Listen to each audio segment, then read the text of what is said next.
Hey guys, Dave here. Hope you're all having a nice weekend. Um, Hope you all had a nice Thanksgiving, day after, and then today's Saturday. One more day, we'll be back to work. Got my smoking jacket on, made apparent by the hole right there. And I have a smaller hole in this. Anyway, oh yeah, right there. So, I'm kind of worried about my other clothes when I smoke my pipe. Um, got some new shirts, new polo shirts, and I hope I don't do the same to them during my breaks from work, smoking in my car.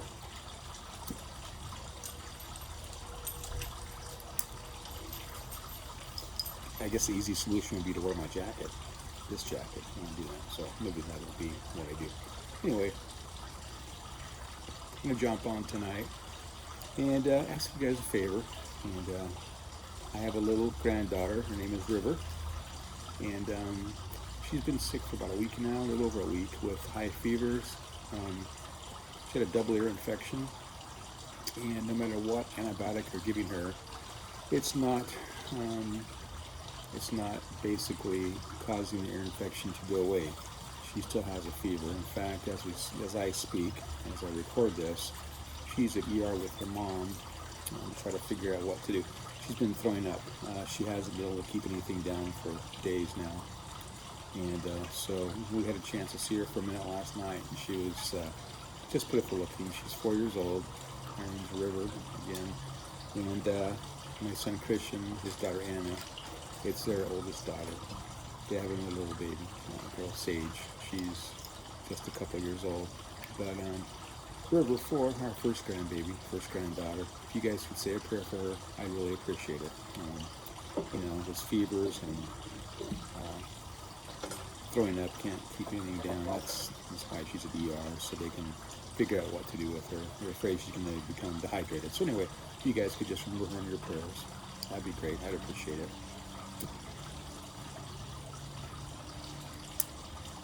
So I spent today going to a birthday party for my little other granddaughter, Winnie, Spencer's daughter. She turned 4 today, so did that for a few hours. Came home, put on a Christmas in Connecticut, and watched it for about 5 minutes and immediately fell asleep in my recliner. So I like that movie a lot. It's one of my favorite you know, Christmas movies, besides It's a Wonderful Life, Holiday Inn, and that one, Christmas in Connecticut. There are a few others, but anyway. So watched it for about 5 minutes, maybe 10, fell asleep, woke up about an hour and a half later. That's a long nap for me. I used to jokingly call my naps power naps because I'd fall asleep for 15 minutes and I'd be up and ready to go. Well, now I sit in my recliner. I'm out for an hour, sometimes an hour and a half, which is almost too long for me. But after I took a nap, decided to be a good day to start putting Christmas lights on the house. So we did that. My wife Amy, she was working on the inside of the house, and I was working on the outside. So got my lights up. Didn't fall off the ladder, which is good news. And just finished a few minutes ago. It started getting dark. And anyway, so that part's done. Still have a ton of things to do on the outside. We have about 5 or 6 inflatables that we'll put out there. Some lights we put around the bushes and plants in our front yard. So by the time we're all done, it should look nice. I might put a picture on here at the end of what it looks like currently with just the lights on the house.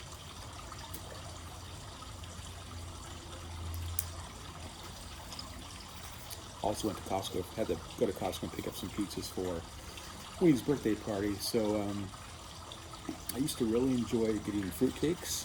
I've always kind of been a fruitcake guy, since I was in high school. I just like the historical aspect of them, and some actually taste good. So my first fruitcake, my mom made for me. When I was probably out of high school because I was working. I remember taking it with me in my lunch box, some of it. But so she made me my first fruitcake, which I really liked. Hey, get away from there. Sorry. And I really liked it. It was good. Very dark fruit cake.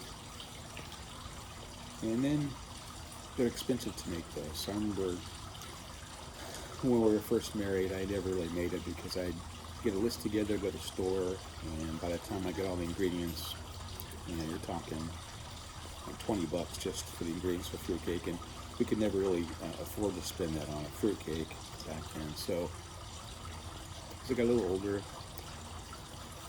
money became less of an issue. I started buying fruitcakes, and I'd get them at Costco. I really liked those fruitcakes. I mean, they weren't traditionally dark fruitcakes, but they're very good.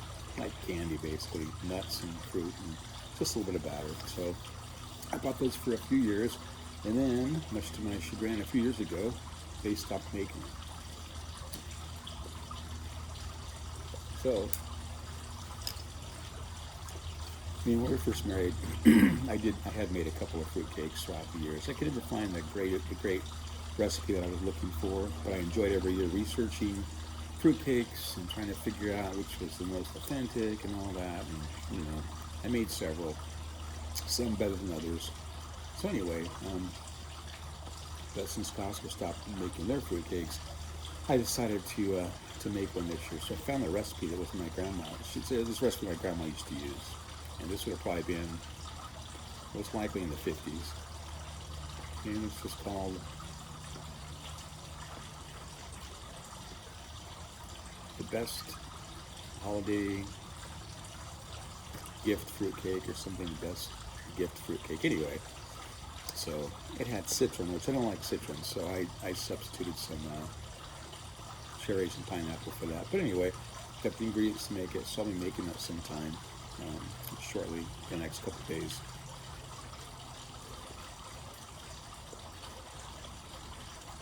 I've never really used booze in my fruitcakes, but I always think, well, does that make it more authentic? I don't know. I guess it does if you like that boozy taste, but I'm not really big on that anyway. So anyway, this fruitcake will be non-alcoholic. Grandma approved.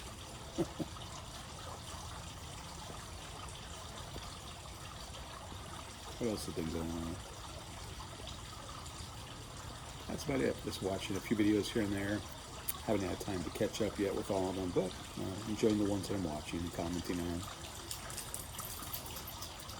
Next weekend, Israel, SoCal Piper, will be venturing to town to hang out with me and my son Spencer at the Pipe Shed. Looking forward to that. That should be a lot of fun.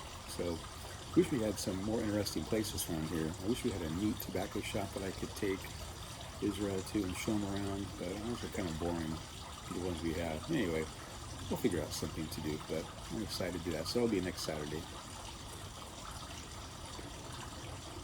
Alright guys, well, I just wanted to say hi, ask for your prayers for my granddaughter River, and just basically chat for a minute. So, nice talking with you guys, and I'll talk to you soon. God bless y'all.